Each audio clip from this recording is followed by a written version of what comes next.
Welcome students. ये हमारा पहला वीडियो है जो कि हिंदी में है। आई होप कि आप लोग इसको लाइक करेंगे।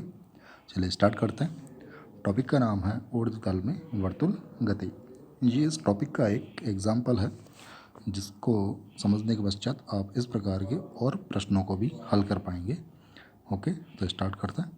यहाँ पर एक कण है जो कि ऊर्ध्वतल में वृत्तीय रूप से घूम रहा है और किसी क्षण पर ये कण बिंदु ए पर है और कुछ समय बाद ये कण बिंदु बी पर पहुंच गया है।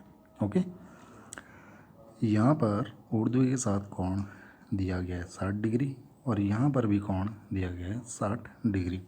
ओके, अब यहाँ हमें कुछ बातें दी गई हैं। डोरी की लंबाई का मान है 1 मीटर, वस्तु का द्रव्यमान है 100 ग्राम, बिंदु ए पर वस्तु की चाल है 10 मीटर प्रति सेकंड। तो हमें ज्ञात करना है कि बिंदु बी पर वस्तु की चाल कितनी होगी और उस क्षण पर डोरी में उत्पन्न तनाव का मान कितना होगा। ओके, सो बिंदु ए पर हमें वस्तु की चाल दी गई है और बिंदु बी पर हमें वस्तु की चाल और डोरी में उत्पन्न तनाव ज्ञात करना है। ये डोरी है जिसकी त्रिज्या का मान हमें दिया गया 1 मीटर और जी का मान हमें लेना है 10 मीटर प्रति सेकंड स्क्वायर। तो आइए सॉल्व करते हैं। चलिए स्टार्ट करते हैं। तो सबसे पहले मान लीजिए कि ये है हमारा रेफरेंस प्लेन यानी निर्देश तल। यहाँ से हमें ऊंचाई लेनी है, ठीक है।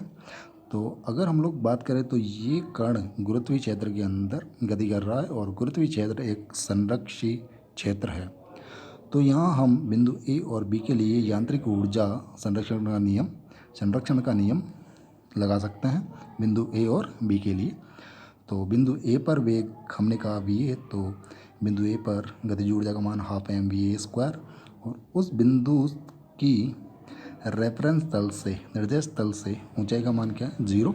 सो यहाँ हम लिख सकते हैं एम जी एच का वैल्यू 0 इज इक्वल टू, अब बिंदु बी की बात कर रहे हैं। बिंदु बी पर गतिज ऊर्जा का मान half M V B square और इसकी स्थितिज ऊर्जा का मान होगा एम जी इंटू एच और हाइट का मान होगा R cos theta plus R cos theta, this part and this part. Okay, अब जब हमने इसको सॉल्व किया तो हमें प्राप्त होता है V A square upon 2 is equal to V B square upon 2 plus G into bracket R by 2 plus R by 2।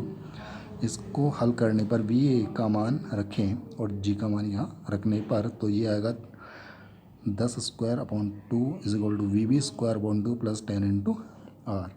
Solve करने पर हमें प्राप्त होगा वी बी का मान √80 या 4√5 मीटर प्रति सेकंड। तो ये आ गया बिंदु बी पर उस कण की चाल।